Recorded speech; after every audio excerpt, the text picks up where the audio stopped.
Hey guys, my name is Zuhair. My name's Shad, We're professional Dragon Ball Super players. and we're here on the Harry T YouTube channel talking about our top 5 cards for the Draft Box 4. Yes. So the first card we're going to talk about, number 5, is Desperate Measures. Yeah. Desperate Measures is a really good card. It gives blue a way to answer all the very popular counterplays that are being played now, like Vegeta the Cruel, Champa the Trickster, and Gohan. The way that works is when your opponent taps their 2 energy and activates their counterplay, you respond with Desperate Measures. And because the counterplay hasn't hit the board yet, it's still considered a 2-drop from hand. Yeah. And Desperate Measures lets you bounce a 2-drop before it's even played. So when you activate Desperate Measures, it'll bounce the counterplay back to your opponent's hand without any of its effects going off. Yeah. Desperate Measure also combos well with Goku Black Unforeseen Darkness.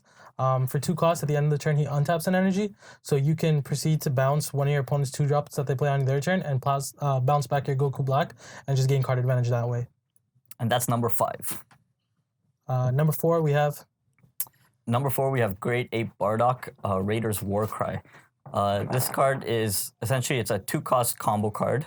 And when you combo with it, it comes into play, regardless of which player's turn it is. And when it does come into play, it taps a battle card and also draws you a card. So it replaces itself and also can give you advantage by kind of slowing down your opponent's push.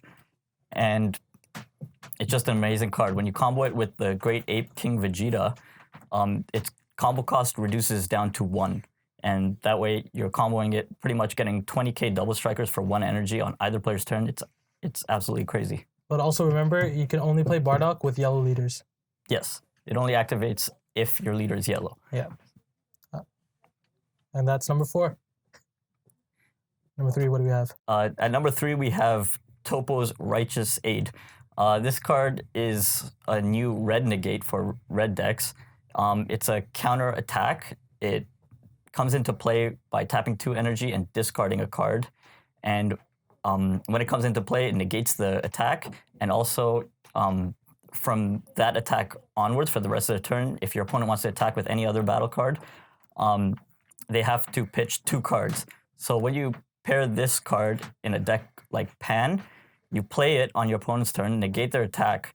You draw a card off your Pan leader auto. So the card replaces itself, and then you pitch 1. Yeah, and Topo's good against meta decks such as U6 because it slows down their big pushes that they have throughout their turns and gives you a chance to play the game. Yeah, so red decks, they usually, let's use Pan as an example, it kind of plays the mid to late game a little bit, and this card allows you to get there safely. Yeah, especially having 3 energy up, you can either play Topo and one of the next cards on the list, and that was number 3. At number 2, we have Gallic Cannon, which is a new extra card, which is also a counterplay for red decks. In this particular draft box, there was a lot of support for red in general. Most of the best cards are red, and this one is a 1 energy cost counterplay card that reduces an opponent's battle card by 15,000. And this is a really good way to answer early game cards that don't have on-play effects. So cards like Digging Deep, if your opponent taps 3 energy and plays Digging Deep, you can respond for 1 energy with Gallic Cannon and just completely get rid of it. Yeah, just remember that Gallic Cannon doesn't stop on-play effects and does not play through barrier. That's right. Yeah. And first, we have... SS Vegeta Exploiting Weakness. So this card gave red a really good way of board clearing other than Chain Zeno. So if you don't want to play Chain Zeno in your red deck, this card is a really good alternative way to clear an opponent's board. Essentially, it's a 3-cost counterplay card that comes into play, and then it reduces the everything on your opponent's side of the field by 20,000. So a lot of cards' base power isn't more than 20,000 until you get to late game. So it's essentially clears their entire board, especially against decks like Universe 6.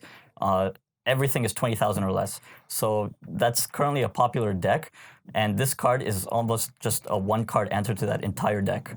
Yeah, he's originally a 5-cost, but cost 3 with red leaders. So it just gives red decks a boost that I think was much needed.